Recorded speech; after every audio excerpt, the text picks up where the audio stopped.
What is Neoplatonism?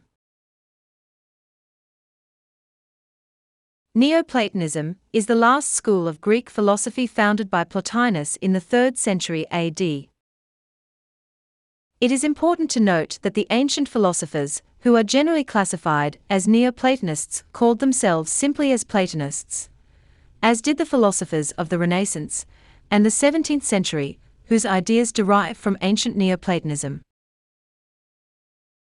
It is also important to note that the term Neoplatonism itself was not used in ancient times, and again, the Neoplatonists would have considered themselves simply Platonists, although their beliefs demonstrate significant differences from those of Plato.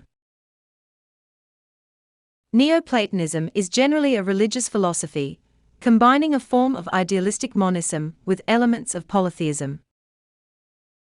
It teaches the existence of an ineffable and transcendent One, from which emanates the rest of the universe as a sequence of lesser beings, although later Neoplatonic philosophers added hundreds of intermediate beings such as gods, angels, and demons.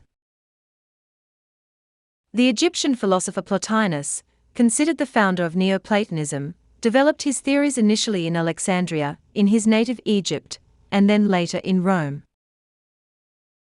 He was influenced by the teachings of classical Greek philosophy, but also by Persian and Indian philosophy as a product of his extensive travels, and Egyptian theology. Although his original intention was merely to preserve the teachings of Plato and Socrates, he effectively fused Platonism with Oriental mysticism.